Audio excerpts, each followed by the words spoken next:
नमस्कार दोस्तों। Alpha officers academy के यूट्यूब चैनल पर आपका स्वागत है। हम इस सत्र में बात करेंगे राजस्थान के करंट अफेयर्स की। हम ये बहुत अच्छे से जानते हैं कि कोई भी राजस्थान की परीक्षा हो, कॉम्पिटिटिव एग्जाम हो, उसमें करंट अफेयर्स की बहुत ज्यादा इंपॉर्टेंस रहती है। और स्पेशली अगर राजस्थान का कोई एग्जाम है तो उसमें राजस्थान का स्पेसिफिक जो करंट अफेयर्स है वो बहुत ही ज्यादा इंपॉर्टेंट हो जाता है। दूसरी बात, इसमें हम जनवरी महीने से शुरू करेंगे। जो बच्चे आरएस का एग्जाम दे रहे हैं या कोई भी और एग्जाम दे रहे हैं उनको 2022 का करंट अफेयर्स पढ़ने की आवश्यकता नहीं है। ठीक है, कोई एग्जाम अभी जस्ट है तो आप 2022 का लास्ट का 2-3 महीने का करंट अफेयर्स फिर भी देख सकते हो। पर आरएएस एसआई और इन सारे एग्जाम्स के लिए कृपया करके 2022 का कोई भी करंट अफेयर्स ना देखें, क्योंकि वो बहुत ज्यादा रेलेवेंट नहीं है और उसके अलावा वो आपको इतने मार्क्स नहीं देगा जितना उसमें कंटेंट आपको पढ़ना पड़ेगा। फिर हम ये जो सीरीज शुरू कर रहे हैं, ये कौन कौन से एग्जाम्स के लिए है? ये आरएएस के लिए है, एसआई के लिए है, जूनियर अकाउंटेंट के लिए है जो अभी हाल ही में एग्जाम होने वाला है। फिर बाकी सारे राजस्थान के जो भी कॉम्पिटिटिव एग्जाम है जिसमें राजस्थान का जीके आता है, जिसमें राजस्थान का करंट अफेयर्स सिलेबस में लिखा हुआ है, उन सभी एग्जाम के लिए ये बिल्कुल कॉमन है। अब मैं आपको एक बहुत इंटरेस्टिंग चीज दिखाता हूँ। ये हमारे पास आरएएस का सिलेबस है जिसमें करंट अफेयर्स के टॉपिक्स दिए हुए हैं। ये हमारे पास आरपीएससी एसआई का सिलेबस है जिसमें करंट अफेयर्स के टॉपिक्स दिए हुए हैं। और ये हमारे पास है जूनियर अकाउंटेंट का सिलेबस जो अभी सितंबर में जो एग्जाम होने वाला है। अब इंटरेस्टिंग बात यह है कि इसमें जो टॉपिक्स लिखे हुए हैं, इसमें current events, issue of state Rajasthan, national international, person and places in recent news, फिर games and sports related activities. ये इसमें 3 भागों में इसको डिवाइड किया है। अगर अपन इसको डिवाइड करें तो ये है राजस्थान का current affairs, national current affairs और इंटरनेशनल करंट अफेयर्स। उसके अलावा है person and places in news, तो इसको अगर मैं लिख दूं PIN, पर्सन इन न्यूज। और फिर दूसरा है जो स्पोर्ट्स। ठीक है, तो ये 5 बिंदुओं में इसको डिवाइड किया हुआ है। अब इंटरेस्टिंग बात यह है कि एसआई का जो सिलेबस है उसमें आरपीएससी ने इतनी भी जहमत नहीं उठाई कि ये कोई एक वर्ड भी चेंज करे। जो राजस्थान, नेशनल, इंटरनेशनल इंपॉर्टेंस के सब्जेक्ट्स हैं वो करंट इवेंट्स, फिर person and places in recent news, फिर games and sports related activities. फिर जो जूनियर अकाउंटेंट का सिलेबस है उसमें लिखा हुआ है समसामयिक घटनाएं। जो सेम बात पहले इंग्लिश में लिखी हुई है वही इन्होंने अब हिंदी में लिखी हुई है।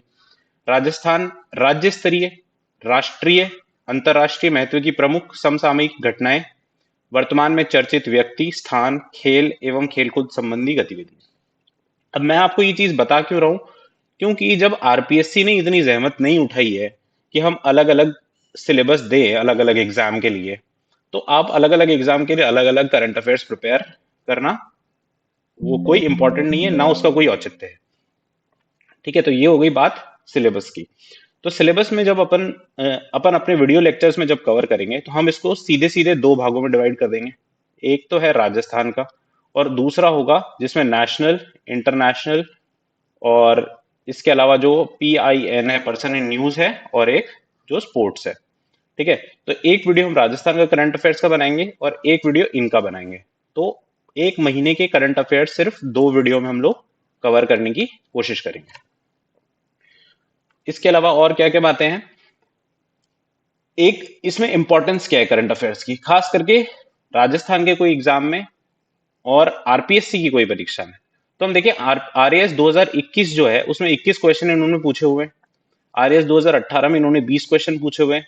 आरएएस 2016 में से 20 क्वेश्चन आए हुए हैं, 2015 में 22 क्वेश्चन आए हुए हैं, और उससे पहले भी जो परीक्षाएं हुई है उसमें भी। यहाँ तक कि एसआई का जो एग्जाम है उसमें 22 क्वेश्चन, इससे जस्ट पहले जो 2021 में एग्जाम हुआ था वो है। अभी रिसेंटली मैंने देखा सीईटी का एक एग्जाम हुआ था जो कि जनवरी में हुआ था, ग्रेजुएशन लेवल का। उसमें एक पेपर में 19 क्वेश्चन थे और एक पेपर में 22 क्वेश्चन थे। ठीक है, जब 150 क्वेश्चंस में से हम देखते हैं 20-22 क्वेश्चंस है, तो ये जो रेशो है ना ये बहुत ज्यादा हो जाता है। तो हम इसको कभी भी इग्नोर नहीं कर सकते। तो इसलिए हमें बहुत जरूरी है कि हम करंट अफेयर्स को कवर करें, बहुत ही एक्सटेंसिवली कवर करें, और जितना कम मटेरियल हो सके उतने कम मटेरियल में हम ज्यादा से ज्यादा मार्क्स फेच करने के लिए कोशिश इसमें करेंगे। ठीक है, और अगर इसमें साथ साथ अपन देखें जैसे आरएस 2021 में 21 क्वेश्चन करंट अफेयर्स के हैं। अगर अपन इकोनॉमिक सर्वे को अगर करंट अफेयर्स में से मान लें तो उसमें इकोनॉमिक सर्वे और बजट में से मिला लो तो 20 क्वेश्चन लगभग उसके हैं। तो आपको 40 क्वेश्चन, मात्र दो ऐसे सब्जेक्ट हैं जो बहुत ज्यादा लेंदी नहीं है, बहुत इजी हैं, पढ़ने में भी आसान है, याद भी जल्दी रहते हैं। तो ये 40 क्वेश्चन आपको इजीली स्कोरिंग दे सकते हैं। और जब आपको पता है 150 में से 50% तो कट ऑफ ही जा रही है, 50% तो गई नहीं अभी तक। ठीक है, अभी पिछली बार का देखो तो आप 84 मार्क्स थी 200 मार्क्स में से। ठीक है, तो कट ऑफ अभी तक तो इतनी जा नहीं रही है। तो अच्छा यही रहेगा कि हम सब्जेक्ट वाइज इसमें कवर करते हुए चलें। फिर इसके अलावा जो है, अब हम करंट अफेयर्स कवर कैसे कर सकते हैं, क्या क्या हमारे पास ऑप्शंस अवेलेबल है। पहली चीज जो हमारे पास अवेलेबल है वो है मंथली मैगजीन। अब ये एक महीने की मैगजीन होती है, इसमें लगभग 50 से 60 पेजेस होते हैं। जब मैंने पहले आपको बताया कि आरएएस का एग्जाम हो या फिर कोई भी एग्जाम हो राजस्थान का, उसमें हमको 12 महीने का भी नहीं तो 10 से 8 महीने का करंट अफेयर्स एटलीस्ट हमको करके जाना है। तो अगर हम देखें तो ये 50 मान लीजिए पेजेस है, अब ये पेजेस हैं और अपन 10 महीने का करते हैं तो लगभग 500 पेजेस का मटेरियल हो जाता है। अब 500 पेजेस पढ़ना ठीक है, एक बार आप इंसान पढ़ भी ले, पर क्या 500 पेजेस को एग्जाम के आखिरी दिन रिवाइज करना पॉसिबल है? क्योंकि एट द एंड जो चीज काम आने वाली है ना, वो यही काम आने वाली है कि आप क्या रिवाइज कर पाते हो एंड टाइम पर, लास्ट के 2-3 महीने में क्या आप इसको 2 या 3 बार रिवाइज कर सकते हो? तो ये मेरे हिसाब से ये बहुत ही टफ टास्क है। फिर इसके अलावा हमारे पास और क्या क्या ऑप्शन है करंट अफेयर्स कवर करने के। दूसरा है न्यूज़पेपर। तो क्या हमको न्यूज़पेपर से करंट अफेयर्स कवर करना चाहिए? तो ये बहुत ही एक वाहियात ऑप्शन है करंट अफेयर्स कवर करने के लिए। आपको डेली अपना ज्ञान वर्धन करना है तो आप न्यूज़पेपर पढ़ो, पढ़ो बेशक पढ़ो, पढ़ना ही चाहिए। पर आप सोचो कि आपको आरएएस वाले एग्जाम में कोई काम आएगा, तो बिल्कुल नहीं आएगा। आप सोचो आपको एसआई वाले एग्जाम में या फिर कोई भी एग्जाम में न्यूज़पेपर से कोई काम आएगा? एक न्यूज़पेपर 20 पेजेस का होता है और वो अमूमन वो एक किताब के बराबर होता है। जब आप उसको कवर करने बैठोगे तो 2 घंटे 3 घंटे आपको डेली के न्यूज़पेपर में लगेंगे। तो कृपा करके ये वाली गलती भी ना करें, जो कि है करंट अफेयर्स को कवर करने के लिए न्यूज़पेपर से पढ़ना। इसके बाद हमारे पास जो तीसरा ऑप्शन है वो है कि डेली हम 1-2 घंटे का वीडियो करंट अफेयर्स का यूट्यूब पर से देख लें। तो मैंने कई सारे यूट्यूब पे चैनल देखे हैं जो daily current affairs 1.5 hours 2 hours daily का कर रहे हैं। ठीक है, एक दिन में तो आप 30 दिन में सोच करके देखो कि 60 घंटे, 45 से 60 घंटे हो जाते हैं। 45 से 60 घंटे अगर आप करंट अफेयर्स को ही दोगे तो अभी अपन ने बात की इंपॉर्टेंट है, पर इतना भी इंपॉर्टेंट नहीं कि 150 में से 100 क्वेश्चन आ रहे हो इसमें। ठीक है, 150 क्वेश्चन में से क्वेश्चन तो 20 ही आने हैं, तो हमको टाइम भी तो इक्वली डिवाइड करना पड़ेगा, इसके अलावा बाकी सब्जेक्ट भी पढ़ने हैं। तो इसलिए ये जो 45 और 60 घंटे आप महीने में इसको दोगे तो ये बहुत ही अच्छा ऑप्शन नहीं है, क्योंकि ये एक टाइम वेस्ट है। जब आप कोई चीज 15 मिनट में कवर कर सकते हो, मेरा यही मानना है कि अगर आप कोई चीज पढ़ करके 15 मिनट में कवर कर सकते हो तो आप उसके लिए वीडियो ना ही देखें। आपको चीज पढ़ करके समझ में आ रही है तो आप कोई वीडियो ना देखें, रहेगा बेस्ट यही रहेगा रहेगा कि आप कोई मंथली मैगजीन से पढ़ लें, ये सबसे अच्छा रहेगा। अब मंथली मैगजीन के लिए मैं हमेशा मना क्यों करता हूं कि मंथली मैगजीन है, उसमें जो मटेरियल है 50 पेजेस में से काम का मटेरियल मुश्किल से 20 पेजेस का या 25 पेजेस का मान लो। अब 50 में से 25 पेजेस का ही काम का है, तो ये जो कटौती है ना, ये आप खुद करोगे तो आपकी मेहनत है। अब हम लोग या फिर कोई भी कोचिंग इंस्टीट्यूट वो क्या करते हैं कि ये 50 पेजेस में से 25 पेजेस आपके लिए वो लोग कर देते हैं या हम लोग कर देते हैं। तो अब मंथली यूट्यूब वीडियो, अब एक महीने में जैसे मैंने आपको बताया कि हम लोग क्या करेंगे, एक महीने में 2 वीडियोस हम लोग कवर करेंगे। एक सेकंड में इसको थोड़ा सा इरेज कर दूं, पहले क्लीन कर दूं। अब एक महीने में हम लोग कितने वीडियोस देख सकते हैं? 30 वीडियो देखना तो कोई औचित्य वाली बात है नहीं, कोई औचित्य नहीं है उस बात में। तो मंथली करंट अफेयर्स वीडियो के जो फायदे हैं वो ये है कि 1 से 2 वीडियो है ना, या तो एक वीडियो होगा या फिर 2 वीडियो होंगे। 1 से 2 वीडियो में आपका एक महीने का करंट अफेयर्स कंप्लीट हो जाता है। और जब हम आपको या फिर अगर इन वीडियोस की पीडीएफ प्रोवाइड करें तो ये मुश्किल से 12 से 15 पेज की पीडीएफ है।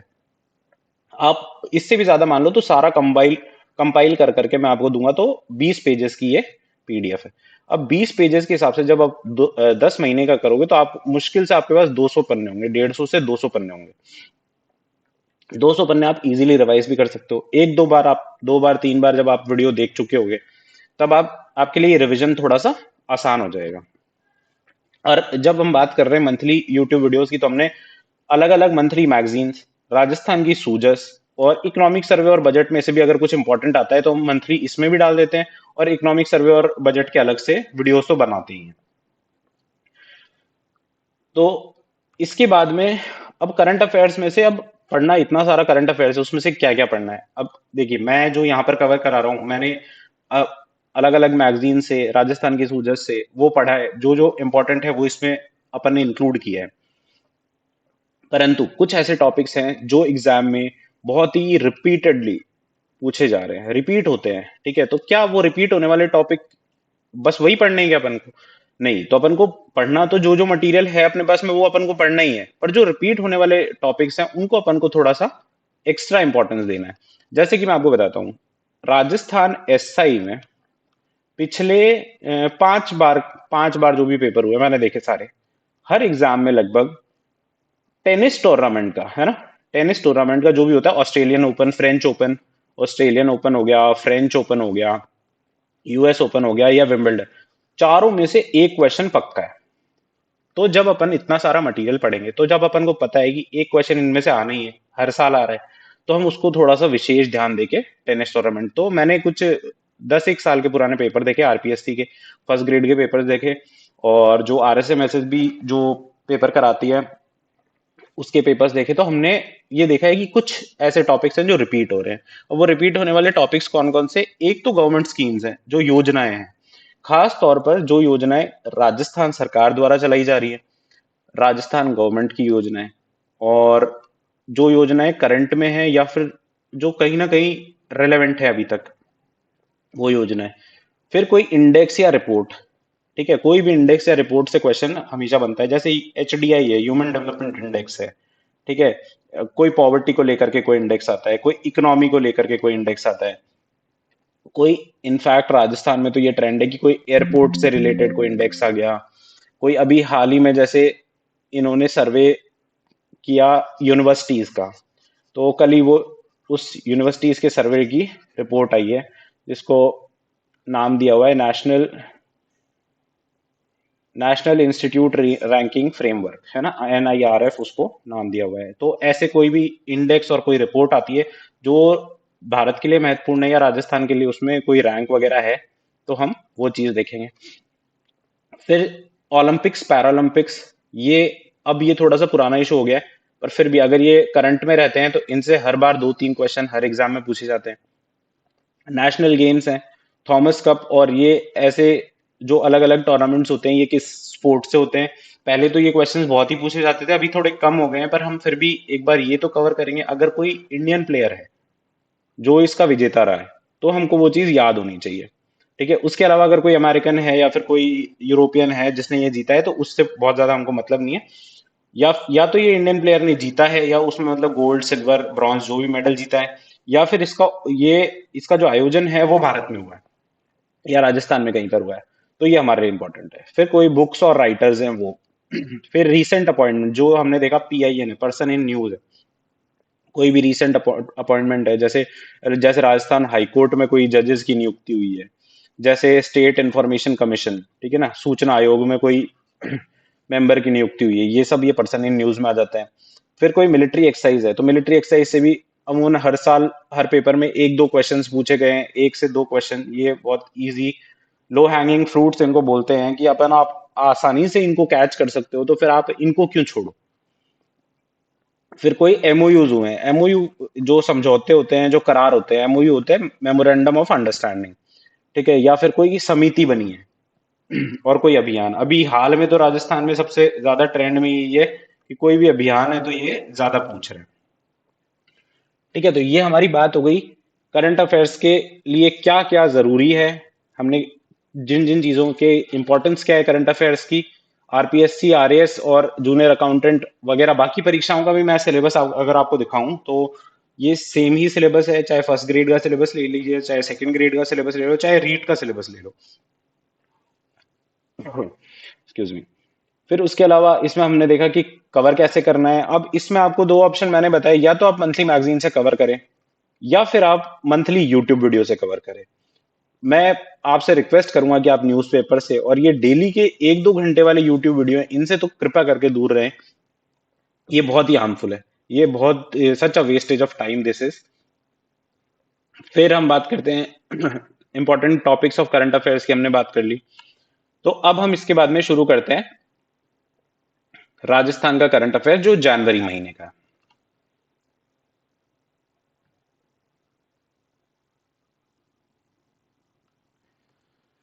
तो राजस्थान के करंट अफेयर्स में सबसे पहले देखते हैं कि राजस्थान में किनको पद्मश्री पुरस्कार दिया गया है 2023 का।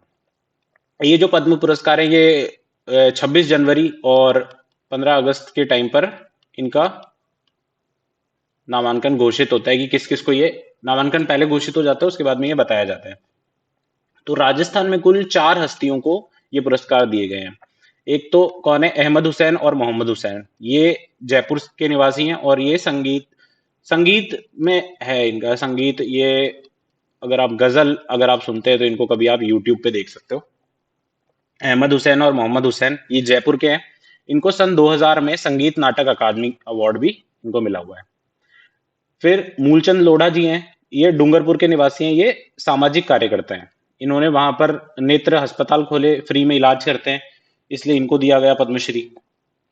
फिर एक है लक्ष्मण सिंह जी, ये लापोड़िया गांव जयपुर के हैं। ठीक है।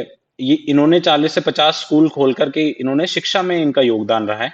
तो एक तो पहली चीज ये याद रखना कितने लोगों को दिया गया है, 4 लोगों को इस बार का पद्म पुरस्कार दिया हुआ है, 4 राजस्थानियों को। फिर कौन कौन है, अहमद हुसैन मोहम्मद हुसैन ये जयपुर से हैं। मूलचंद लोढ़ा जी हैं, ये डूंगरपुर के निवासी हैं। फिर लक्ष्मण सिंह जी हैं, ये लापोड़िया गांव जयपुर के निवासी हैं। ठीक है। इसके बाद देखते हैं भगवान देवनारायण के अवतरण की 1111वीं जयंती। अब ये आपको अगर ध्यान होगा तो करंट अफेयर्स में वैसे भी रहा था, क्योंकि इसके उद्घाटन में पीएम मोदी स्वयं आए थे भिलवाड़ा। ये आप करंट अफेयर्स में देख रहे हो। इसके अलावा आप ये राजस्थान के आर्ट एंड कल्चर में भी इसको हम देखते हैं कि आसिंद भिलवाड़ा में ये है भगवान देवनारायण जी का स्थान। इसमें मुख्य अतिथि जो थे ये पीएम मोदी साहब रहे थे। और राजस्थान सरकार ने इसके प्रति क्या किया है कि उसको राजकीय अवकाश घोषित किया है। देवनारायण जी का जन्म कब हुआ था, ये है माघ शुक्ल सप्तमी। ठीक है, ये राष्ट्रीय यहां से हटा देना, माघ शुक्ल सप्तमी को है। ठीक है, तो ये कब मनाई जाती है, 28 जनवरी को ये मनाई जाती है। फिर राष्ट्रीय मतदाता दिवस पर राज्य स्तरीय समारोह का उद्घाटन हुआ है, ये 25 जनवरी को हुआ है। कहां पर हुआ है, एचसीएम रीपा। ये जयपुर में एचसीएम रीपा गया है। Harish Chandra Mathur Rajasthan institute of public administration है एचसीएम रीपा में राष्ट्रीय मतदाता दिवस। अब ठीक है, ये राष्ट्रीय मतदाता दिवस भी ध्यान रख लेना 25 जनवरी को है। ठीक है, और इसकी एक थीम ध्यान रख देना, ये मतदान जैसा कुछ नहीं, मतदान जरूर करेंगे। ठीक है ना, मतदान जैसा कुछ नहीं, मतदान जरूर करेंगे। अच्छा, अब जैसे जैसे अपन बढ़ते जाते हैं ना, अपन को हर एक चीज बहुत ऐसे कंठस्थ याद नहीं करनी, क्योंकि अपन को मेंस में तो अब थीम है तो अपन को कोई मेंस में तो लिखनी नहीं है ये। अपन एक दो बार जब इसको पढ़ लेंगे तो ये ऑटोमेटिकली अपने दिमाग में जैसे ही हमको ऑप्शंस दिखते हैं ये स्ट्राइक हो जाएगा। बस आप एक दो बार तीन बार इसको कवर कर लें। फिर है गोल्डन कैलाश पुरस्कार। ये किसको दिया गया है, ये राजस्थान नानेरा नाम से एक राजस्थानी फिल्म है उसको दिया हुआ है। नानेरा क्या है, ये ननिहाल को मारवाड़ी में कह देते हैं, हम तो कह देते हैं नांदेरा, और वैसे नानेरा कह देते होंगे। फिर गोल्डन कैलाश पुरस्कार, इस जो ये जो फिल्म है ना, इसके डायरेक्टर हैं दीपांकर प्रकाश। ये Ajanta Ellora film festival organise हुआ था, वहां पर ये गोल्डन कैलाश पुरस्कार राजस्थानी फिल्म नानेरा को दिया गया है। फिर है अमृत सम्मान। अमृत सम्मान क्या है, ये राजस्थान साहित्य अकादमी द्वारा दिया गया है। अब राजस्थान साहित्य अकादमी अकादमी है कहां पर, ये उदयपुर में है ना, उदयपुर में है ये। ठीक है, कितने लोगों को दिया गया है, ये 8 लोगों को दिया गया है। किनको दिया जाता है, 75 वर्ष से अधिक जिनकी उम्र है ना, ये उनको दिया जाता है। अब ये 8 लोगों के नाम है, ये आपको वैसे याद रखने की जरूरत नहीं है, आप पढ़ो तो पढ़ लेना, एक दो बार पढ़ लेना। सुलोचना राघव जी हैं, पुष्पा देवड़ा और कल्याण प्रसाद, ग्यारसी लाल जी, लक्ष्मी नारायण जी, सरल विशारद जी, ये शरद विशारद होगा शायद, ये एक बार कंफर्म कर लेना, शिव कुमार शर्मा जी और भारती भावसर जी। ठीक है, ये जो पुरस्कार वितरण का जो समारोह था, ये अकादमी के सभागार में हुआ, ये उदयपुर में। मैंने बताया आपको राजस्थान साहित्य अकादमी कहाँ पर स्थित है, ये उदयपुर में है। और इसका स्थापना दिवस 28 जनवरी को मनाया जाता है, उसी दिन ये अमृत सम्मान दिया गया। ठीक है, फिर है अंडमान एंड निकोबार के आइलैंड्स के नाम। अभी रिसेंटली आपको पता होगा कि पीएम मोदी ने अंडमान एंड निकोबार में 40 जो द्वीप है उनके नाम रखे थे। ठीक है, और किसके नाम पर रखे थे? जो पीवीसी परमवीर चक्र विजेता हैं उनके नाम पर ये द्वीपों के नाम रखे गए। इससे पहले तीन, जहां तक मुझे याद है तीन या चार, तीन थे जिनका नाम चेंज कर करके नेताजी सुभाष चंद्र बोस के नाम पर ये रखा गया था। उसमें रॉस आइलैंड था, नील आइलैंड था और हैवलॉक आइलैंड था। ठीक है, तो इसके बाद हम देखते हैं कि राजस्थान के पांच चार शहरों में 5G इंटरनेट सेवा शुरू। अब ये 5G इंटरनेट सेवा शुरू हुई कहाँ से थी? भामाशाह टेक्नो हब जयपुर से इसकी शुरुआत हुई थी। और चार शहर कौन कौन से थे? तो जयपुर, जोधपुर, उदयपुर, कोटा। ठीक है ना, जयपुर, जोधपुर, उदयपुर, कोटा। ये स्मार्ट सिटी में भी है क्या यही शहर? नहीं, स्मार्ट सिटी जो सेंट्रल गवर्नमेंट की स्कीम है स्मार्ट सिटी, उसमें जोधपुर नहीं है, उसमें अजमेर है। ठीक है, तो ये 5G इंटरनेट सेवा शुरू हुई है। फिर है राजस्थान हाईकोर्ट में HC, यहाँ पे ये हाईकोर्ट है, हाँ? राजस्थान हाईकोर्ट में 9 जजेस की नियुक्ति हुई है। अब जजेस की नियुक्ति के लिए अपन देखें तो एक तो लॉयर कोटे से होती है, एक जुडिशियल अफसर। जो लॉयर्स होते हैं, बहुत साल के एक्सपीरियंस वाले लॉयर्स होते हैं, उनका कोटा अलग से होता है। और एक जुडिशियल अफसर जो RJs होते हैं, है ना, और दूसरे जुडिशियल अफसर्स होते हैं, उनके उनका कोटा अलग होता है। तो ये 3 जजेस तो लॉयर कोटे से हैं और 6 जजेस जो है वो जुडिशियल अफसर्स कोटे से हैं। ठीक है, तो ये 3 जजेस कौन कौन है? एक तो गणेश राम मीणा जी, एक नुपुर भाटी है और एक अनिल कुमार उपमन जी हैं। ये लॉयर कोटे से हैं। फिर जुडिशियल अफसर कोटे से कौन कौन है? एक राजेंद्र प्रकाश सोनी जी हैं, एक अशोक कुमार जी हैं, एक योगेंद्र कुमार पुरोहित जी हैं, एक भुवन गोयल जी हैं, एक प्रवीर भटनागर और एक आशुतोष कुमार जी। ठीक है, बहुत ज्यादा इंपॉर्टेंट नहीं है ये नाम याद करना, थोड़ा सा ध्यान रख लेना बस।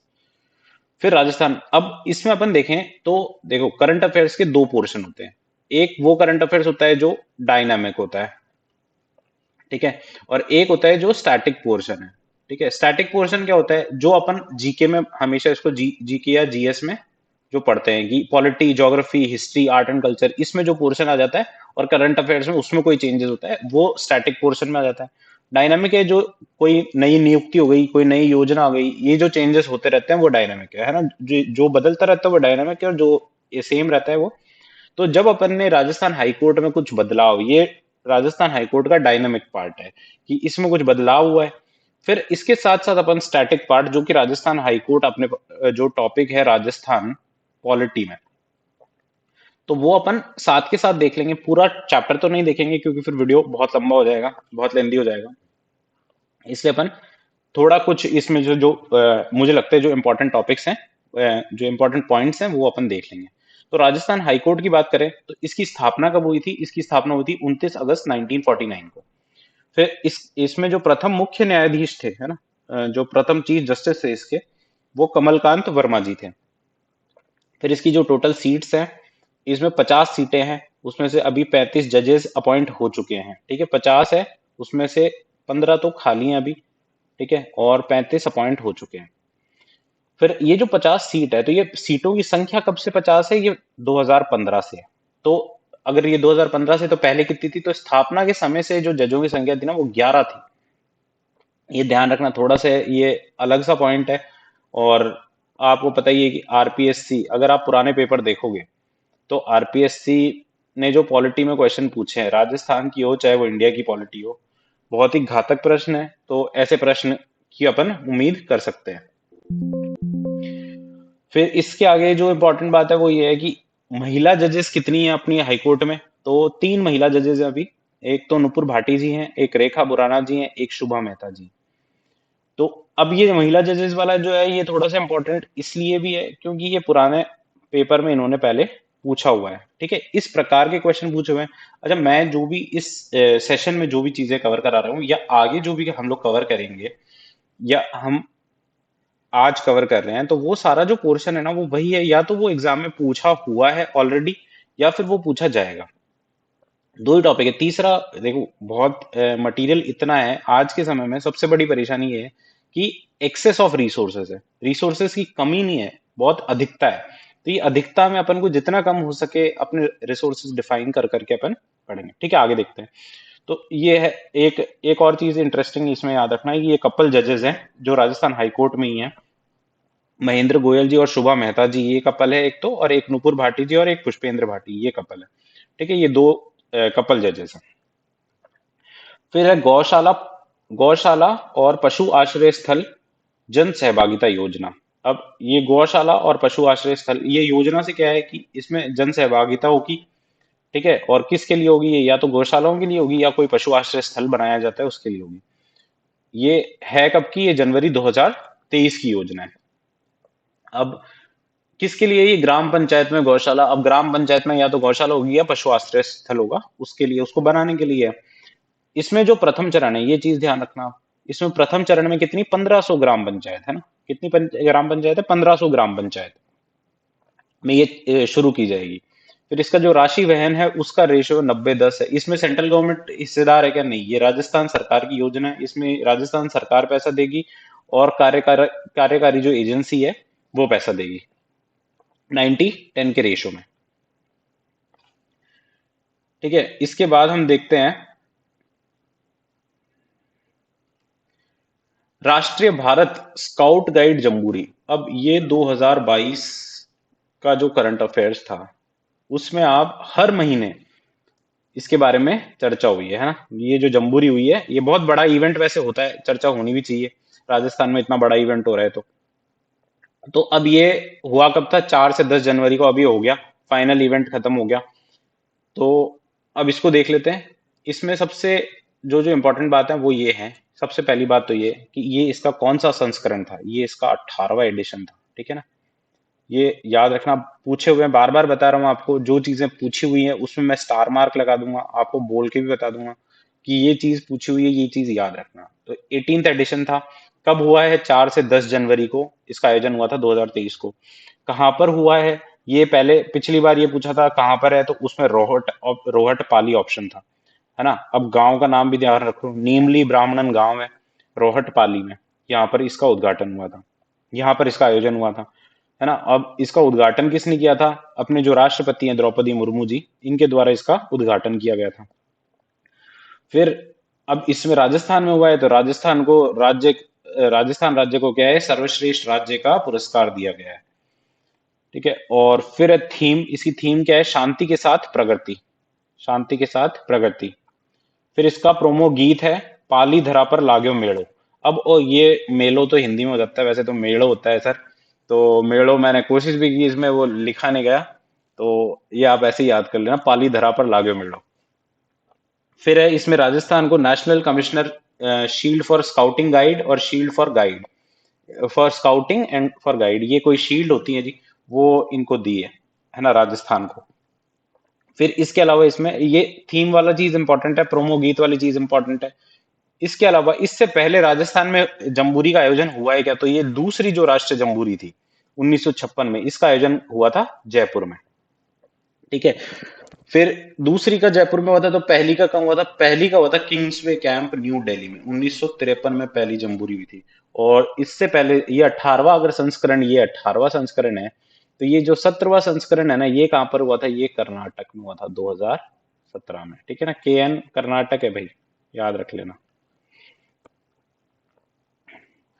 फिर है संविधान उद्यान, ये कॉन्स्टिट्यूशन पार्क, ये कहाँ पर बना है, राजभवन जयपुर में। अब ये थोड़े से फैक्चुअल फैक्ट्स एंड डायरेक्ट, इसमें सीधे याद ही करने पड़ेंगे, इसका कोई और इलाज तो है नहीं।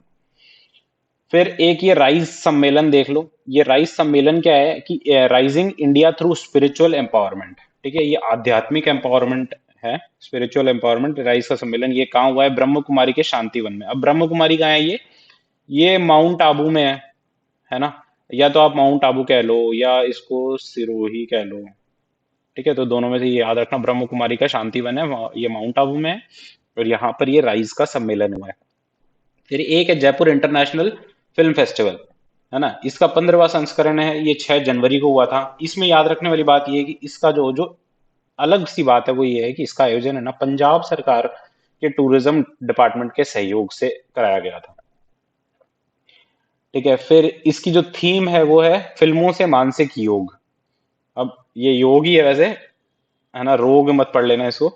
तो ये थीम इसकी क्या है कि फिल्मों से मानसिक योग। फिर इस इवेंट में लाइफ टाइम अचीवमेंट अवार्ड दिया गया अपर्णा सेन को। ठीक है, अब इसके आगे देखते हैं। अब इसमें जो एडिशन है वो याद करो कि मत करो, कोई ज्यादा बड़ी बात नहीं है।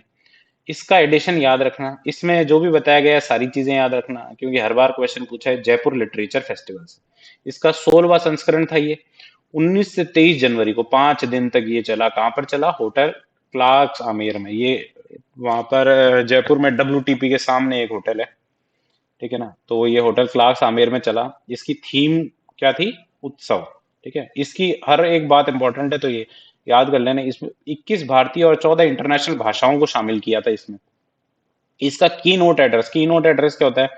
जो इम्पोर्टेंट कोई एड्रेस होता है, जो इम्पोर्टेंट भाषण होता है, वो किसके द्वारा दिया गया था? ये अब्दुल रज़ाक गुरना के द्वारा दिया गया था। ये अभी पिछले 2-3 साल पहले शायद इनको नोबेल प्राइज मिला था। किसका नोबेल प्राइज मिला था इनको? साहित्य का, है ना, साहित्य का इनको नोबेल नोबेल पुरस्कार इनको मिला था लिटरेचर का। अब इसमें जयपुर लिटरेचर फेस्टिवल में कुछ अवार्ड्स भी दिए गए हैं। वो अवार्ड कौन से हैं? एक तो कन्हैया लाल सेठिया पुरस्कार है। ये किसको दिया गया है? सच्चिदानंद, सच्चिदानंद नाम के व्यक्ति, इनको दिया गया है। ये मलयालम कवि है, मलयालम भाषा होती है उसके कवि हैं ये। तो ये सच्चिदानंद जी को दिया गया है। फिर द्वारका प्रसाद अग्रवाल पुरस्कार, ये जो द्वारका प्रसाद अग्रवाल पुरस्कार है ये इरशाद कामिल को दिया गया है। ये बॉलीवुड डायरेक्टर है। तो ये पुरस्कार द्वारका प्रसाद अग्रवाल पुरस्कार इरशाद कामिल को दिया गया है। फिर इसमें एक किताब है, उसका विमोचन हुआ, मेवाड़ पुनः खोज। ठीक है, ये किसकी किताब है? संदीप पुरोहित जी की ये किताब है। इसका विमोचन किसने किया? Doctor CP Joshi ji. CP Joshi ji आपको ध्यान हो तो हमारे स्पीकर हैं, हमें विधानसभा के स्पीकर हैं सीपी जोशी जी। ये नाथ द्वारा विधानसभा से सांसद के विधायक हैं, और ये हमारे विधानसभा के स्पीकर हैं। ठीक है, आगे चलते हैं। तो आगे है मुख्यमंत्री सड़क सुरक्षा पुरस्कार। ठीक है, इसकी थीम क्या रही है? परवाह करेंगे तो सुरक्षित रहेंगे। ठीक है, तो परवाह करना भाई। सड़क सुरक्षा में अपने मुख्यमंत्री साहब भी कह रहे हैं, तो इसी थीम भी क्या है? परवाह करेंगे तो सुरक्षित रहेंगे।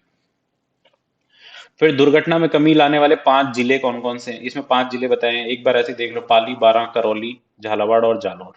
ठीक है ना, ये 5 जिले इसमें, इनमें दुर्घटनाओं में कमी लाई गई है। फिर इसमें एक अवार्ड दिया गया सीएम सुरक्षा पुरस्कार।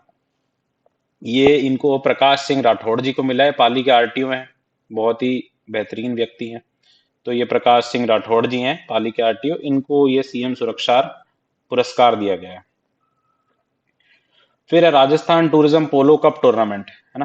पोलो का जो ये टूर्नामेंट है, ये कहाँ पर हुआ? रामबाग जयपुर में। रामबाग जयपुर में एक वो स्टेडियम बनाया हुआ है पोलो के लिए, तो ये वहां पर इसका आयोजन हुआ। अब इसमें 2 टीमें जो फाइनल खेली थी वो कौन कौन सी है देख लो। बेदला ट्रोजन्स है और एक रजनीगंधा अचीवर्स है। ठीक है, अब इसमें क्या है कि ये बाइलिंगुअल सेशन ही है, तो ये बाइलिंगुअल ही सेशन रहेगा। अब बेदला ट्रोजन्स में से बेदला हिंदी में लिख दो और ट्रोजन्स इंग्लिश में लिख दो, तो ऐसा अलग अलग मान लो भले, पर बेदला तो हिंदी शब्द ही है और ट्रोजन्स इंग्लिश या फिर कोई ग्रीक शब्द है। तो बेदला ट्रोजन्स है और रजनीगंधा अचीवर्स है। फिर इसमें से बेदला ट्रोजन्स इसकी विनर रही है, और इसके जो पद्मनाभ सिंह है इसके प्लेयर हैं बेदला ट्रोजन्स टीम के, इन्होंने इसमें हैट्रिक मारी है। अब इसके आगे देखते हैं जस्टिस। जस्टिस है ना इसमें राम सिंह झाला, जस्टिस राम सिंह झाला जी, इनको स्टेट ह्यूमन राइट कमीशन, है ना, Rajasthan state human right commission, Rajasthan राज्य मानवाधिकार आयोग का सदस्य नियुक्त किया गया है। अब राजस्थान राज्य मानवाधिकार आयोग का नया सदस्य इनको बनाया गया है, ये थोड़ा सा इंपॉर्टेंट हो जाता है, तो इसमें स्टार लगा लेना। फिर राजस्थान राज्य मानवाधिकार जो आयोग है, इसकी स्थापना कब हुई? 23 मार्च 2000 को इसकी स्थापना हुई थी। फिर जो ह्यूमन राइट्स एक्ट है, ये कब का है? 2006 का ये एक्ट है। फिर इसके अनुसार इसमें कितने मेंबर्स होते हैं? ये जो कमीशन है, ये जो आयोग है, इसमें एक तो अध्यक्ष होता है और 2 इसमें सदस्य होते हैं। ठीक है, तो ये चीज ध्यान रखना। ये अपन, ये तो जो अपॉइंटमेंट हुआ है ये तो चलो ठीक है हुआ है, उसके अलावा जो राजस्थान राज्य मानवाधिकार आयोग है, इसकी स्थापना कब की गई है? 23 मार्च 2000 को इसकी स्थापना है। जो ह्यूमन राइट्स एक्ट है ना, मानवाधिकार अधिनियम है, वो कब आया है? 2006 का अधिनियम है। इसमें बताया गया ये एक अध्यक्ष और दो सदस्य का प्रावधान है। इसके अध्यक्ष, अभी करंट अध्यक्ष कौन है? ये जी के व्यास है, गोपाल कृष्ण व्यास है। और इसके जो सदस्य हैं वो कौन है? महेश गोयल। तो दो सदस्य हैं, तो एक तो महेश गोयल जी और एक राम सिंह झाला जी अभी अपॉइंट हो गए।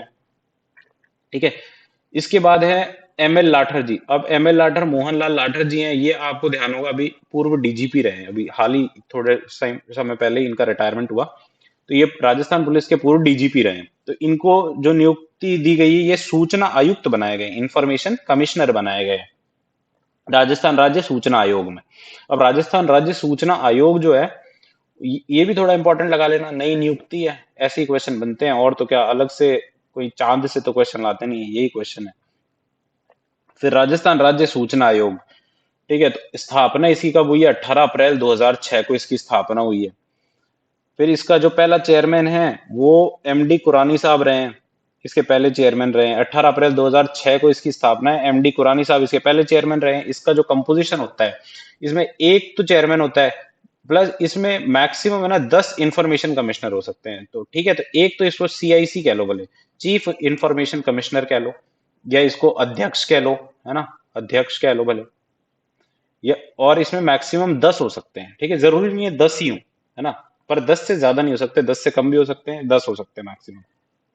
फिर इसका अपॉइंटमेंट कौन करता है? इसको नियुक्ति देता कौन है? तो इसको नियुक्ति देता है गवर्नर, राज्यपाल देता है। ठीक है, और फिर है चीफ इंफॉर्मेशन कमिश्नर, अभी कौन है? हाल में डीबी गुप्ता जी हैं। ठीक है, ये भी ध्यान रखना। फिर इस इनके अलावा अब एमएल लाठर जी को तो आईसी जो सूचना आयुक्त नियुक्त किया है। इनके अलावा कौन कौन है? एक तो राजेंद्र प्रसाद बरवड़ जी हैं, एक लक्ष्मण सिंह राठौड़ जी हैं, और एक शीतल धनखड़ जी हैं।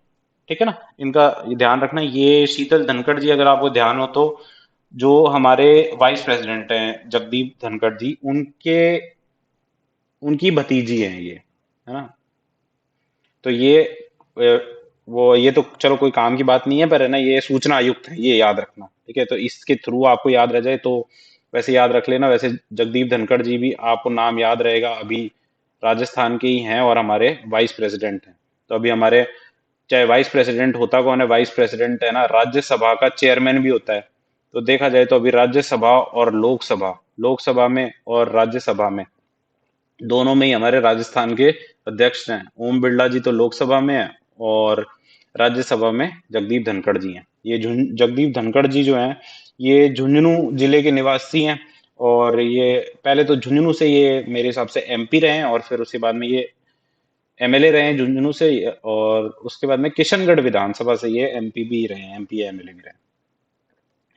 फिर इसके आगे देखते हैं राष्ट्रीय युवा सम्मेलन। अब ये राष्ट्रीय युवा सम्मेलन जो है, ये इस कब ऑर्गेनाइज हुआ? ये 11 से 12 जनवरी को ऑर्गेनाइज हुआ। ठीक है, कहां पर हुआ? जो अभी अपन जम्बूरी पड़ी ना, वो पाली में, नीमली ब्राह्मणन गांव में, तो उसके कैंपस में ही आयोजन इसका हुआ। इसी थीम क्या थी? गांधी जी की और युवा। फिर है ब्लाइंडनेस कंट्रोल पॉलिसी। तो ये ब्लाइंडनेस कंट्रोल पॉलिसी, इसमें भी 5 स्टार लगा लो, भले 3 स्टार लगा लो, पर ये देश में पहली बार राजस्थान सरकार द्वारा लाई गई है। ठीक है, अभी पीछे कोई एग्जाम हुआ था, मैंने देखा, उसमें ये क्वेश्चन पूछा हुआ था कि ब्लाइंडनेस कंट्रोल पॉलिसी लाने वाला राजस्थान देश में कौन सा स्टेट है? तो ये पहला ऐसा स्टेट है। ठीक है, और इसका उद्देश्य क्या है? राइट टू साइट, देखने का अधिकार। ठीक है, तो राइट टू साइट इसका उद्देश्य है। इसके तहत क्या किया जाएगा? सारे जो सभी सरकारी मेडिकल कॉलेज है ना, उसमें कार्टोप्लास्टी सेंटर, ठीक है, और आई बैंक, ये अनिवार्य रूप से कार्टोप्लास्टी सेंटर और आई बैंक खोले जाएंगे। फिर है पशुधन बीमा योजना। पशुधन बीमा योजना ये नेशनल लाइव स्टॉक एक मिशन था, उसके तहत, है ना, उसके तहत ये योजना लाई गई है। ये 5 वर्ष बाद फिर से शुरू हुई है। ठीक है, इसमें क्या, पशुपालक परिवार में अधिकतम है ना 5 पशुओं का बीमा हो सकता है। ठीक है, ये 5 वर्ष बाद शुरू हुई है, 5 पशुओं का बीमा हो सकता है। इसमें जो प्रीमियम की दरें है ना, उसमें SC ST और BPL जो परिवार है, उनको तो 70% अनुदान दिया जाएगा, और अन्य लोगों को 50% अनुदान दिया जाएगा। ठीक है, SC ST BPL जो है उनको 70% अनुदान है और अन्य लोगों को 50% अनुदान है ना। याद रख लेना, 5 वर्ष बाद शुरू हुई है और 5 ही पशुओं का बीमा करा सकते हैं, अधिकतम 5 पशुओं का। फिर है ऑन टाइम परफॉर्मेंस रिव्यू। अब ये हिंदी में है भी नहीं, on time performance review English में ही है। ये एविएशन एनालिटिक्स कंपनी है एक, सीरियम नाम से, उसने ये रिव्यू निकाला है। ठीक है, ये जयपुर एयरपोर्ट को मिडिल कैटेगरी में इसमें 9वें स्थान पर रखा है, मतलब टॉप 10 में है। ठीक है, ये टॉप 10 में देखो कहीं लिखा हुआ नहीं रहता, पर फिर भी आपको अचानक से कोई पूछ लेता है ना कि ये क्या जयपुर एयरपोर्ट, अगर स्टेटमेंट के हिसाब से क्वेश्चन दे दिया जाए तो उसमें ऐसा लिख दिया जाए कि क्या जयपुर एयरपोर्ट टॉप 5 में रहा है या टॉप 10 में रहा है, तो वो अचानक से ध्यान में नहीं आता। तो ये याद रख देना, टॉप 10 में रहा है, 9वां स्थान इसका रहा है।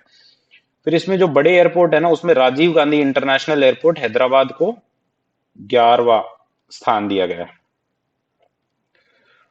फिर प्रदीप सुंदरम, ठीक है, ये भी पर्सन इन न्यूज में देख लेना आप, जो भी नाम आता है ना उसको तो थोड़ा विशेष ध्यान रखना। नाम, ये कुछ खिलाड़ियों के नाम आएंगे, कुछ और नाम आते हैं, तो ये पर्सन इन न्यूज के लिए इंपॉर्टेंट हो जाता है।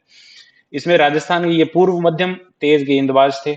इनको 1986 में देख लो कि पुराने क्रिकेटर रहे हैं, क्रिकेटर ऑफ द ईयर मिला हुआ है इनको। 17 जनवरी को है ना, वैभव गहलोत जी हैं जो अपने अशोक गहलोत जी के सुपुत्र है, उन्होंने इनको बरकतुल्ला खान स्टेडियम, ये कहाँ पर है, ये जोधपुर में है ना, जोधपुर में है, तो ये यहाँ पर सम्मानित किया है। ठीक है, ये याद रख लेना, प्रदीप सुंदरम जो है ये पूर्व क्रिकेटर है ना, पूर्व मध्यम तेज गेंदबाज है। फिर Muskaan literature festival for child authors, ये कहाँ पर इसका आयोजन हुआ है, इसका आयोजन हुआ है जयपुर में। और किसने करवाया है ये, इसका आयोजन खेतान फाउंडेशन और एक एजुकेशन फॉर ऑल ट्रस्ट है ना। एक तो खेतान फाउंडेशन और एक एजुकेशन फॉर ऑल ट्रस्ट है, इसकी ओर से ये आयोजन हुआ है। फिर एमओयू, अब आप याद करो मैंने जब आपको शुरू में बताया, एमओयू समझौता करार है ना, ये तीनों एक ही चीजें हैं। ये जब भी आता है ये बार बार एग्जाम में पूछे जाते हैं, तो अब देख लेते हैं। ये वाला, ये जो ये है ना, ये पूछा भी है अभी पीछे किसी एग्जाम में, सीईटी वाले में या फिर कोई और एग्जाम में ये पूछा है। तो राजस्थान राज्य खेल परिषद और अभिनव बिंद्रा फाउंडेशन ट्रस्ट है ना, इनका एमओयू है। किस लिए हुआ है कि खेल के दौरान जो चोटिल खिलाड़ी होते हैं ना, उनका फ्री में इलाज किया जाएगा। और किसके लिए होगा ये, आर्थिक रूप से जो कमजोर खिलाड़ी है ना, उनके लिए ही होगा। ये सारे अमीर खिलाड़ियों के लिए ये नहीं है, सिर्फ आर्थिक रूप से जो कमजोर खिलाड़ी है उनके लिए। फिर है नेशनल सॉफ्ट हॉकी चैंपियनशिप। ठीक है, अब ये सॉफ्ट हॉकी कौन खेलता है कौन नहीं ये तो मुझे पता नहीं है, पर है ना इसका मेजबान राजस्थान रहा है। ठीक है, तो इसलिए ये थोड़ा सा ध्यान रख लेना। और इसमें सभी कैटेगरीज में विजेता भी राजस्थान रहा है, तो भी ये ध्यान रख लेना। फिर इसके बाद है एक जनजाति प्रतिभा सम्मान समारोह। ठीक है, जनजाति प्रतिभा सम्मान समारोह और सर्व समाज शिक्षक गौरव समारोह। तो ये उदयपुर की जो एमएलएस यूनिवर्सिटी है, मोहनलाल सुखाड़िया यूनिवर्सिटी है, वहां पर 29 दिसंबर को इसका आयोजन हुआ था। इसमें कुछ पुरस्कार दिए गए हैं। ठीक है, तो अब ये एक बार पढ़ लेना, थोड़े इंपॉर्टेंट भी हैं। ठीक है, तो एक बार ध्यान रख लेना बस, ये थोड़े हैं तो पुरस्कार ज्यादा ही है, वैसे एक साथ इतने दे दिए।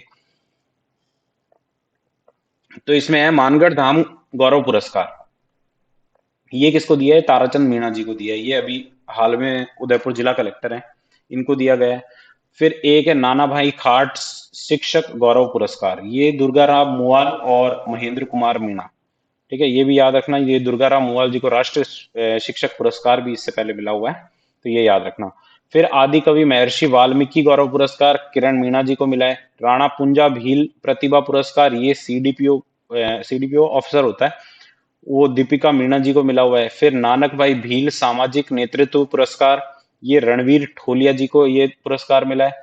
फिर वीर बालक एकलव्य पुरस्कार, ठीक है, ये सुनील मीणा को मिला हुआ है। और कालीबाई पुरस्कार राज कालसुआ कलासुआ को मिला है। और लिम्बाराम पुरस्कार ललित मीणा जी को मिला है।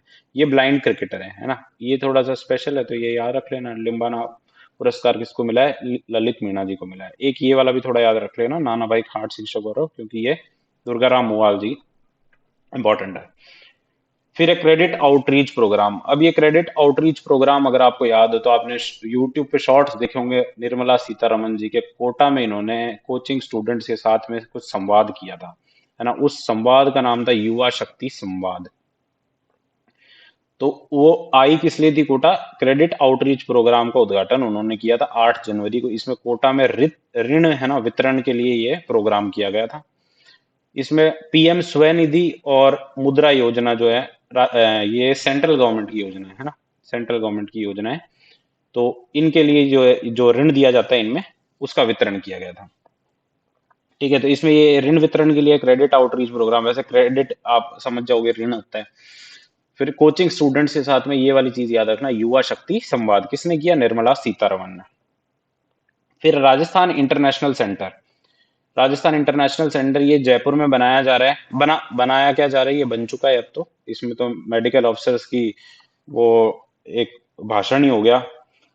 फिर ये राजस्थान इंटरनेशनल सेंटर है जो ये जयपुर में बनाया जा रहा है, ये किस की तर्ज पे? इंडिया इंटरनेशनल सेंटर है। दिल्ली में इंडिया इंटरनेशनल सेंटर एक है, उसकी तर्ज पे ये बनाया जा रहा है। फिर है पश्चिमी राजस्थान उद्योग हस्तशिल्प उत्सव। ठीक है, तो ये है इसका 33वां एडिशन है। 6 से 15 जनवरी को ये कहाँ हुआ? जोधपुर में हुआ। ठीक है ना, पश्चिमी राजस्थान है तो जोधपुर में ही हुआ है। फिर थीम क्या रही है इसकी? विकासशील राजस्थान, उद्यमशील राजस्थान, ये इसकी थीम रही है। और ये 1991 में ये शुरू हुआ था, तभी 33वां एडिशन हो गया। फिर ठीक है ना, तो ये याद रखना जोधपुर में इसका आयोजन हुआ था। फिर एग्रीप्रेन्योरशिप अवार्ड, एग्रीप्रेन्योरशिप अवार्ड क्या है? ये जैसे एंटरप्रेन्योरशिप होता है ना, वैसे एग्रीप्रेन्योरशिप है। एंटरप्रेन्योरशिप मतलब कोई नया बिजनेस अपन शुरू करते हैं तो एंटरप्रेन्योर क्या देते हैं, और एग्रीप्रेन्योर मतलब एग्रीकल्चर से रिलेटेड कोई बिजनेस शुरू करो तो ये अवार्ड याद रखना, ये भी बहुत इंपॉर्टेंट है। एग्जाम में पूछा हुआ भी और आगे भी पूछे जाने की संभावना है पूरी।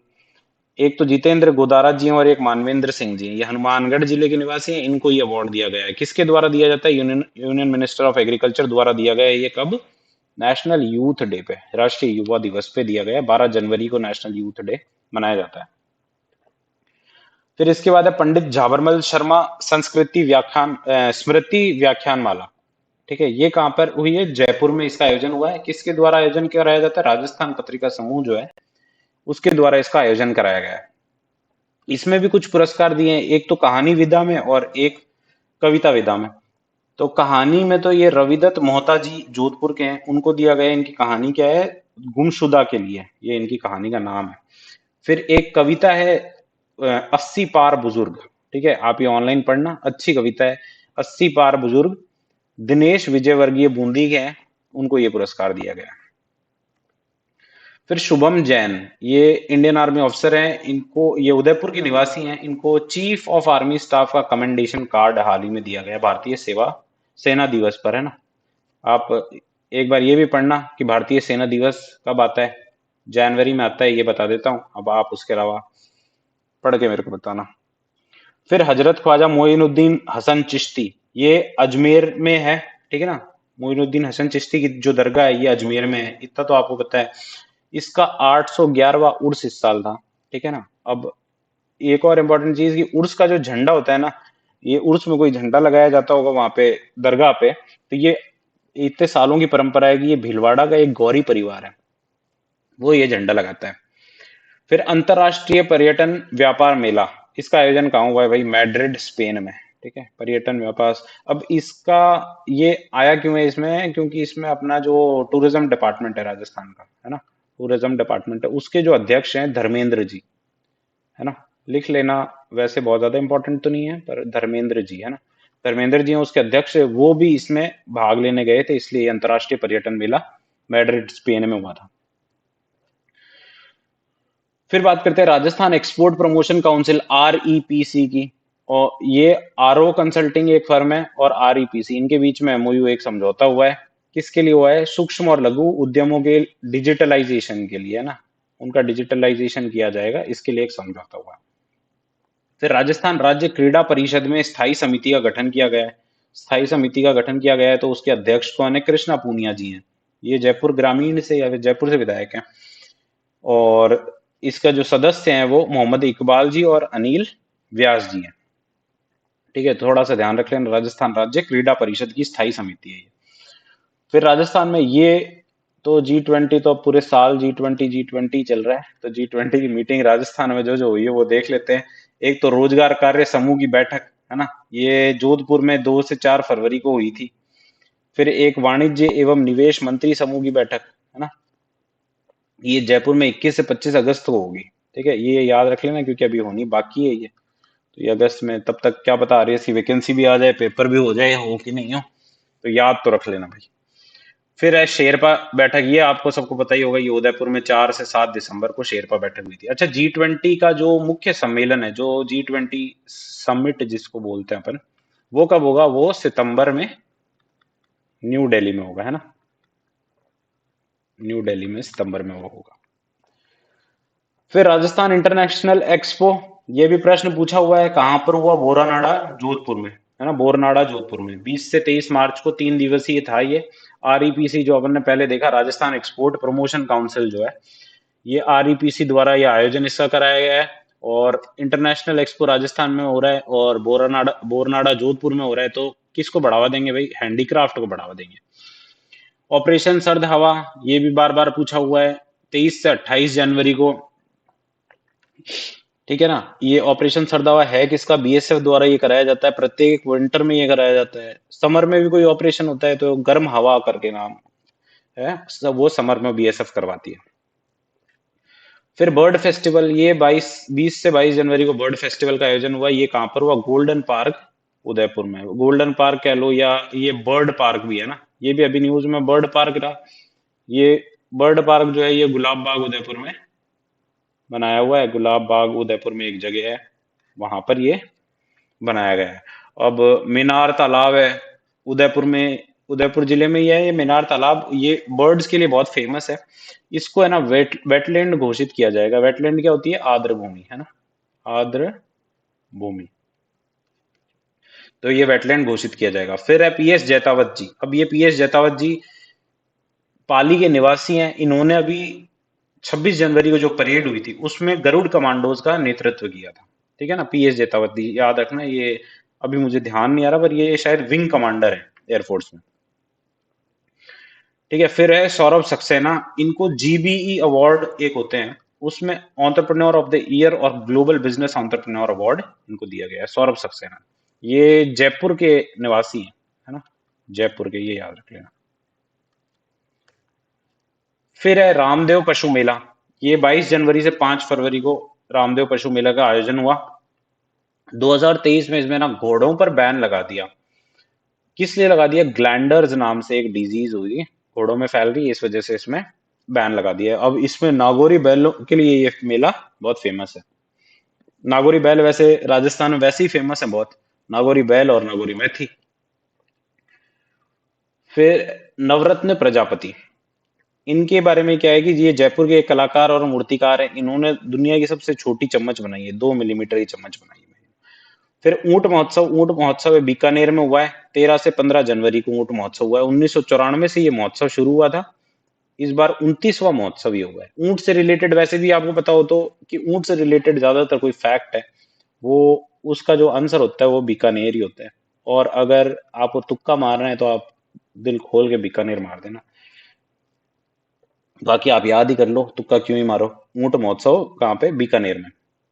फिर है भीलवाड़ा महोत्सव। भीलवाड़ा महोत्सव कहाँ? भीलवाड़ा में हुआ है। पर जो दूसरी बात है कि एक तो भीलवाड़ा का जिला प्रशासन और एक उद्योग विभाग ने इसको ऑर्गेनाइज किया है। यहाँ पे साथ में एक उद्योग मेला भी हुआ है, 10 से 15 जनवरी को एक उद्योग मेला भी हुआ है। फिर है पतंग महोत्सव, काइट फेस्टिवल, ये कहाँ पर हुआ है? जल महल की पाल में हुआ है, जल महल की पाल पर, ठीक है। कहाँ पे? जयपुर में। पर्यटन विभाग द्वारा इसका आयोजन किया गया है। इसमें मुख्य अतिथि कौन है? इमैनुअल लेनिटी, ये फ्रेंच एम्बेसडर है, राजदूत है ये फ्रांस के, तो ये मुख्य अतिथि हैं। फिर बूंदी कौशल महोत्सव, ये रोजगार मेला है। बूंदी कौशल महोत्सव है ना, ये एक रोजगार मेला है। ये ओम बिरला जी की पहल पर ही इसको शुरू किया गया। और नेशनल स्किल डेवलपमेंट कॉरपोरेशन, मतलब ये सेंट्रल गवर्नमेंट है ना, जो सेंट्रल गवर्नमेंट द्वारा ही इसका आयोजन किया गया, नेशनल स्किल डेवलपमेंट कॉरपोरेशन की ओर से। फिर जयपुर महाखेल, ये जयपुर महाखेल क्या चीज है? ये 15 जनवरी से शुरू हुए हैं। ये ग्रामीण युवाओं को खेल के माध्यम से स्वास्थ्य के प्रति जागरूक बनाने के लिए, जो जयपुर ग्रामीण के विधायक हैं कर्नल राज्यवर्धन सिंह जी, है ना, विधायक नहीं है, सांसद हैं वहां के जयपुर ग्रामीण के, तो उनके लोकसभा क्षेत्र में इसकी शुरुआत की गई है। इसमें जो 20 बेस्ट प्लेयर्स होंगे ना जयपुर महाखेल में, उनको राजस्थान कबड्डी फेडरेशन द्वारा फ्री ट्रेनिंग दी जाएगी, ठीक है। ये थोड़ा सा याद रख लेना, किसके द्वारा? राजस्थान कबड्डी फेडरेशन द्वारा। जयपुर महाखेल 15 जनवरी जयपुर ग्रामीण में। फिर विकास पुरोहित, ये भी उदयपुर के निवासी हैं। ये पहले टाटा क्लिक, ये जैसे मिंत्रा और ये सब होते हैं ना, उसी तरह टाटा क्लिक की एक टाटा की एप्लीकेशन है, उसके पहले सीईओ थे। अब ये मेटा इंडिया के ग्लोबल बिजनेस ग्रुप के डायरेक्टर है ना। मेटा इंडिया आपको पता है फेसबुक की जो पेरेंट कंपनी है वो मेटा है। तो आप एक बार मेरे को गूगल की जो पेरेंट कंपनी है वो बताना कमेंट में, अगर आपको याद हो तो। फिर राजस्थान इन्वेस्टर्स कॉन्क्लेव, ये राजस्थान इन्वेस्टर्स कॉन्क्लेव जो है ये 16 से 17 जनवरी 2023 को इसका आयोजन हुआ भामाशाह टेक्नो हब में। ठीक है, अब आप याद करो भामाशाह टेक्नो हब में अपने और क्या पढ़ा था, जो 4 शहर हैं है ना, जिनमें 5G लॉन्च हुआ है, 4 सिटीज में, वो भी कहां पर हुआ था, भामाशाह टेक्नो हब में। ये राजस्थान इन्वेस्टर्स कॉन्क्लेव, इसका आयोजन कहां पर हुआ है, ये भामाशाह टेक्नो हब में हुआ है। इसमें राजस्थान गवर्नमेंट का एक तो सूचना प्रौद्योगिकी एंड संचार विभाग है ना, एक तो information technology and communication department जो है, जिसको आप आईसीटी कहते हैं, और एक आई स्टार्ट एंड स्टार्टअप चौपाल है ना। ये आईसीटी का आई स्टार्ट एक प्रोग्राम है वो, और स्टार्टअप चौपाल एक प्रोग्राम है, उसकी ओर से इसका आयोजन किया गया है। फिर कैप्टन शिवा चौहान, तो इनको आप ऐसे याद रखना क्योंकि ये उदयपुर की एक तो निवासी है, ये राजस्थान की ही नहीं भारत की पहली फीमेल ऑफिसर है जिनकी पोस्टिंग सियाचिन में हुई है। ठीक है ना, सियाचिन में पोस्टिंग हुई है इनकी। ये हाई एल्टीट्यूड वॉर जोन होता है सियाचिन, तो इसमें बहुत ही गर्व की बात भी है, ये पहली ऐसी महिला अफसर है पूरे देश की, और ये उदयपुर की निवासी है, कैप्टन शिवा चौहान। फिर रामदेव का माघ मेला, ये रामदेवड़ा जैसलमेर में होता है, रामदेव जी का मेला है, रामदेवड़ा में होता है, और 10 दिवसीय ये मेला था। कब से शुरू होता है, माघ शुक्ल द्वितीय से ये शुरू होता है, 23 जनवरी से शुरू हुआ था। फिर राष्ट्रीय मसाला बिजनेस मीट, तो ये देख लो 28-29 जनवरी जयपुर में इसका आयोजन हुआ है। Rajasthan association of spices, RAS द्वारा, ये आरएएस और भी चीजें होती है, आरएएस एक ही नहीं है। तो ये राजस्थान एसोसिएशन ऑफ स्पाइसेस जो होता है उसके द्वारा बिजनेस मीट है ना, राष्ट्रीय मसाला बिजनेस मीट का आयोजन हुआ है। इसका उद्घाटन ओम बिरला साहब ने किया था। फिर खान सुरक्षा अभियान, अब देखो अभियान ये कीवर्ड्स है, मैंने आपको पहले जो स्टार्टिंग में बताया है, अभियान है तो अभियान है तो पूछेगा। खान सुरक्षा अभियान ये किसके द्वारा, खान विभाग के द्वारा ही चलाया जा रहा है। इसमें करेंगे क्या, ये लाइसेंस और पट्टों की जांच करेंगे। अब मान लो आपको ऑप्शन दे दिया जाए खान सुरक्षा अभियान में क्या किया जाएगा, जो अतिक्रमण हो रहा है, खानों का माइनिंग हो रही है इलीगल, उसको बंद करेंगे क्या, नहीं, इसमें लाइसेंस और पट्टों की जांच करेंगे, ये वाला ऐसा डायरेक्ट ऑप्शन दिया जाए तो कंफ्यूज ना हो। फिर आशाएं द फिलिंग स्टेशन, ये क्या चीज है भाई, इसमें ये एक पेट्रोल पंप है सेंट्रल जेल अलवर में है ना, सेंट्रल जेल अलवर में पेट्रोल पंप है। ये कैदियों को रोजगार से जोड़ने के लिए संचालन किया जाता है, इसका कैदियों द्वारा ही संचालन किया जाता है, तो वहां पे कैदी जो है वही पेट्रोल भरते हैं। फिर आईओसीएल की ये है ना, इंडियन ऑयल कॉरपोरेशन लिमिटेड द्वारा इसका है ना, इसको बनाया गया है आशाएं द फिलिंग स्टेशन। फिर है राजीविका सरस राष्ट्रीय क्राफ्ट मेला, इसका आयोजन कहाँ हुआ है, उदयपुर में हुआ 14 से 24 जनवरी को। राष्ट्रीय ग्रामीण आजीविका मिशन के अंतर्गत किया गया है ये। तो इसमें गवर्नमेंट ऑफ इंडिया के जो ऑफिस विलेज डेवलपमेंट और आजीविका द्वारा आयोजित है ना, ये ऑफिस नहीं है, ये ministry of finance, ministry of village development है ना, मिनिस्ट्री ऑफ विलेज डेवलपमेंट जो गवर्नमेंट ऑफ इंडिया की है, और एक राजस्थान का जो राजीविका है उसके द्वारा इसका आयोजन किया गया है। फिर देखें तो खेमराज समिति, खेमराज समिति क्या है, ये समिति भी आपको ध्यान रखनी है, ये बहुत ही इंपॉर्टेंट है, अभी तक पूछी नहीं है तो ताजा ताजा है, ये पूछ लेगा कभी। तो कर्मचारियों के प्रमोशन रिलेटेड जो इशू है उनका अध्ययन करने के लिए ये उनके बारे में सिफारिश मांगी होगी, तो ये खेमराज जी की समिति एक बनाई गई है। इसका जो एडमिन डिपार्टमेंट है वो क्या है, डिपार्टमेंट ऑफ पर्सनल है। फिर बोयताराम डूडी, ये बोयताराम डूडी जो है ये 100 साल की उम्र में अभी इनका हाल ही में निधन हुआ है। ये वर्ल्ड वॉर 2 में भाग लेने वाले सिपाही है। वर्ल्ड वॉर 2 में तो ब्रिटिश इंडिया की तरफ से भाग लिया है ना, पर ये राजस्थान के निवासी हैं, और इन्होंने सबसे अधिक समय तक पेंशन लेने वाले सैनिक है भाई, बोयताराम डूडी जी। ये 1957 में ये रिटायर हुए थे। फिर है एम एन बानो है ना, ये पहले किसी एग्जाम में पूछा था, जोधपुर की ये निवासी है, 9th क्लास की स्टूडेंट है। ठीक है, ये जो सेंट्रल गवर्नमेंट है ना, ये गवर्नमेंट ऑफ इंडिया है, ये एक इंस्पायर अवार्ड नाम से वो करती है, तो उसमें है ना इंस्पायर्ड अवार्ड नाम से ये अवार्ड देती है यंग साइंटिस्ट को, तो उसमें इनका चयन किया गया है तो इन्होंने क्या इनोवेशन किया है, ये सिलेंडर से एलपीजी लीक होता है ना, उसको रोकने के संबंधी इन्होंने आइडिया दिया है। फिर है 15th waste Asia baseball cup. अब ये बेसबॉल कप में जो इंडियन टीम है उसमें राजस्थान के 2 प्लेयर्स का नाम है। अब जो स्पोर्ट्स वाला सेक्शन है वो ये है कि उसमें राजस्थान के कोई प्लेयर हैं 2, उनका नाम इसमें जोड़ा गया है। दिनेश कुमार शर्मा जी हैं एक, तो एक विजय कुमार सोनी है। फिर राजस्थान बेसबॉल संघ के जो अध्यक्ष हैं अशोक कुमार शर्मा को भारतीय टीम का मैनेजर भी नियुक्त किया गया है। फिर इसके आगे देखते हैं कोमल कोठारी अवार्ड। ये कोमल कोठारी अवार्ड में अवार्ड नहीं दिया गया है, पर इसमें अब राशि है ना, अब जैसे 2 जनों को एक बार दे दिया तो वो राशि बांटेंगे नहीं, अलग अलग दोनों को मिल जाएगी, एक से अधिक कलाकारों में बांट कर नहीं देंगे। फिर इसकी राशि भी बढ़ा करके 2.5 लाख रुपए कर दी है। कोमल कोठारी अवार्ड ये याद रख लेना, राशि बढ़ा करके 2.5 लाख रुपए कर दी है। फिर कन्या लोहड़ी, ये सिख समाज, राजस्थान का जो सिख समाज है उनके द्वारा इसका आयोजन किया गया है, बेटी बचाओ बेटी पढ़ाओ का संदेश देने के लिए। फिर है जादूनामा। ये क्या है भाई, ये एक पुस्तक है, जावेद अख्तर पे लिखी हुई पुस्तक है, कोई बहुत ज्यादा इंपॉर्टेंट तो नहीं है, अरविंद मांडलोई द्वारा लिखी हुई है। फिर एक है वाह फेस्ट। वाह फेस्ट क्या है, श्रुति फाउंडेशन की ओर से इसको ऑर्गेनाइज किया गया। ये रामगढ़ शेखावटी में हुआ है ना, शेखावटी रामगढ़ में इसका आयोजन हुआ 3 से 6 फरवरी को। ठीक है, ये थोड़ा इंपॉर्टेंट है, वाह फेस्ट ये याद रख लेना। वाह फेस्ट श्रुति फाउंडेशन की तरफ से हुआ है रामगढ़ शेखावटी में 3 से 6 फरवरी को।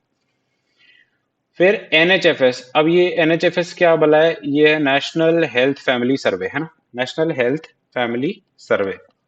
अब ये एक बार देख लो कि राजस्थान के 88% फैमिलीज हैं उनको स्वास्थ्य बीमा से जोड़ दिया है ना। तो ये राजस्थान इसमें क्या है, देश में पहले स्थान पर है, इसलिए थोड़ा सा इंपॉर्टेंट हो जाता है। आपको जैसे कि आपको पता ही है कि अशोक गहलोत जी ये बीमा के नाम पर, स्वास्थ्य के नाम पर बहुत ही अच्छा काम करते हैं। तो ये 88% है, ये बहुत ही अच्छा नंबर है कि 88% फैमिलीज को इन्होंने जोड़ दिया गया। फिर central ground water board CGWB की एक रिपोर्ट आई है, उस रिपोर्ट में क्या बताया गया कि राजस्थान में 33 में से, अब ये तो उस टाइम का था भाई, अब तो जिले भी 50 हो गए हैं, तो 33 में से तो पर 28 जिले है ना, उनमें भूजल में जो यूरेनियम है ना उसकी मात्रा बहुत ज्यादा आई है ना, जो बहुत अलग अलग बीमारियों का कारण बन सकती है। फिर देखते हैं नेशनल सिल्क एक्सपो। ये कहाँ हुआ भाई, ये भी जयपुर में हुआ इसका आयोजन, नेशनल सिल्क एक्सपो का। फिर सौर ऊर्जा पंप। अब ये सौर ऊर्जा पंप है, इसमें जो स्थापित सौर ऊर्जा पंप स्थापित करने की जो क्षमता है और क्षमता के जो किए हैं उसमें राजस्थान जो है वो पहला स्थान राजस्थान को मिला है। फिर श्रेयान 2023, ये क्या है, ये एक नेशनल कॉन्फ्रेंस है, किसकी है ये, आईसीएआई। आईसीएआई क्या है, institute of chartered accountants of India, जो सीए होते हैं ना उनका इंस्टीट्यूट है। तो उसकी नेशनल कॉन्फ्रेंस है। इसका जो आयोजन है वो 20 जनवरी को बिरला ऑडिटोरियम में किया गया। बिरला ऑडिटोरियम कहाँ है ये तो पता है, जयपुर में ही है ये भी, है ना, जयपुर में। फिर वूल फैब भी एक प्रदर्शनी है राष्ट्रीय हथकरघा विकास निगम द्वारा, ठीक है ना, जो ये हैंडलूम डेवलपमेंट निगम है इसके द्वारा ये कर दिया।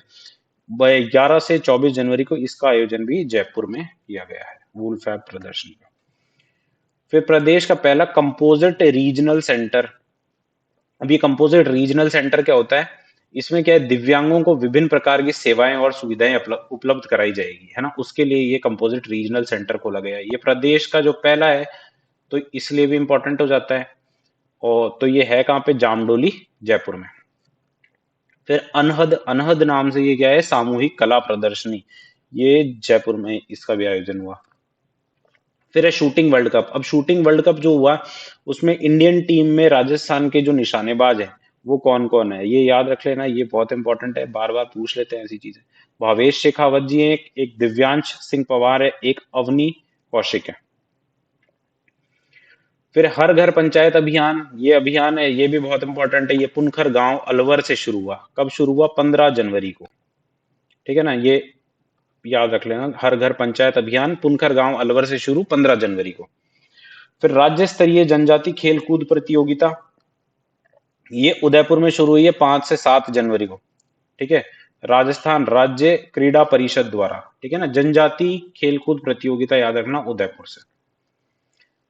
फिर राज्य आर्द्र भूमि प्राधिकरण, ये आर्द्र भूमि जो प्राधिकरण है ये 20 जिलों में 50 आर्द्र भूमि अधिसूचित करने की अनुमति इसने दी है। 20 जिलों में कितने, 50 वेटलैंड ये अधिसूचित करेंगे अब। फिर नीलकंठ बायोडाइवर्स फॉरेस्ट, ये जो नीलकंठ बायोडाइवर्स फॉरेस्ट और खान भाकरी इको पार्क, ये कहाँ पर है भाई? दौसा जिले में है। ये भी इंपॉर्टेंट मार्क कर लेना। फिर है द चौक। द चौक क्या चीज है? ये देश का पहला हिंदी ओटीटी न्यूज ग्रुप है ना। ओटीटी आप जानते हो, ओवर द टॉप प्लेटफॉर्म, जैसे ये नेटफ्लिक्स ये सब है, ये ओटीटी कहलाते हैं। तो ये द चौक जो है ये हिंदी ओटीटी न्यूज ग्रुप है। फिर लास्ट में देखते हैं हाजी महबूब दीवान चौकदार, ये राजस्थान मदरसा बोर्ड के अध्यक्ष हैं। ये इंपॉर्टेंट है, याद रखना। राजस्थान मदरसा बोर्ड के अध्यक्ष कौन? हाजी महबूब दीवान चौकदार। फिर लास्ट में पशु कल्याण पखवाड़ा। ये पशु कल्याण पखवाड़ा जो है ये 14 से 30 जनवरी को इसका आयोजन किया गया। किसके द्वारा? जीव जंतु कल्याण बोर्ड और पशुपालन विभाग के द्वारा। ठीक है, तो ये हमारा राजस्थान का जनवरी का करंट अफेयर्स यहाँ पर समाप्त होता है। और I hope you like the session. अब मैं आपको लास्ट में अगर एक दो बातें और बताऊं, वैसे मैंने शुरू में सारी चीजें डिस्कस कर ली हैं, पर ये जो हमारे सेशंस रहेंगे ये आपको वापस से बता दूं कि इसमें दो डिवीजन होंगे, एक तो नेशनल इंटरनेशनल और वो सारे होंगे, और एक राजस्थान का सेशन होगा। एक महीने के आपको दो वीडियोज इसमें मिलेंगे, जो कि अब हम आने वाले टाइम में पहले जनवरी से लेकर के और मई तक का, मैं एक बार दूसरी स्लाइड ले लेता हूँ। इसमें हम लोग आने वाले टाइम में हम लोग जनवरी से लेकर के, है ना, और मई तक का पहले राजस्थान का जो करंट अफेयर है, राजस्थान का जो करंट अफेयर्स है वो हम लोग कवर करेंगे, और उसी में उसके बाद में साथ साथ जो इंडिया और इंटरनेशनल जो हमको देखना है वो हम लोग कवर करेंगे। तो ये हम लोग दो वीडियो दो वीडियो पर मंथ, है ना, पर मंथ करंट अफेयर्स के लिए होंगे। तो एक बार तो हम लोग ज्यादा से ज्यादा वीडियो आएंगे, क्योंकि एक साथ अपन को 4-5 महीने का ये ऑलरेडी पेंडिंग है, तो ये कवर करना ही है। फिर उसके बाद मंथली आपको दो वीडियो इस चैनल पे मिलेंगे, तो आप सब्सक्राइब वगैरह कर लेना, देख लेना आप। और उसके बाद में एक बात और की है ना, जो आपको आरएएस का अभी वैकेंसी आई नहीं है, तो आरएएस की वैकेंसी आने से पहले पहले अगर आप हिंदी, इंग्लिश, है ना, एथिक्स और पब्लिक एडमिनिस्ट्रेशन, ये चार सब्जेक्ट साथ के साथ पढ़ते रहें। ये चार सब्जेक्ट अगर कवर हो जाएंगे तो आपको मेंस में बहुत ज़्यादा दिक्कत नहीं आएगी। और साथ के साथ आपकी प्री की जो भी प्रिपरेशन है, जो प्री मेंस की कॉमन सब्जेक्ट्स हैं वो सब पढ़ते रहें। कोई टेस्ट सीरीज लगा रहे हैं तो बहुत ही अच्छी बात है, कोई टेस्ट सीरीज लगाएं, और प्रीवियस ईयर क्वेश्चन पे बहुत विशेष ध्यान दें। मैं आपको बता रहा हूँ, पेपर कोई भी पेपर अगर क्रैक करना है तो उसके लिए बेसिक दो चीजें हैं। एक तो आपका सिलेबस, जो आपका सहयोग करेंगे इस यात्रा में, वो एक आपका सिलेबस है और एक आपके पीवाईक्यू हैं, जो प्रीवियस ईयर क्वेश्चन है। आप बैठ करके ये देखते रहिए और अपने नोट्स पढ़ते रहिए। ठीक है, तो आज का सेशन यहीं खत्म करते हैं, फिर आगे और बातचीत करते रहेंगे। बहुत बहुत धन्यवाद आपका। शुभ रात्रि।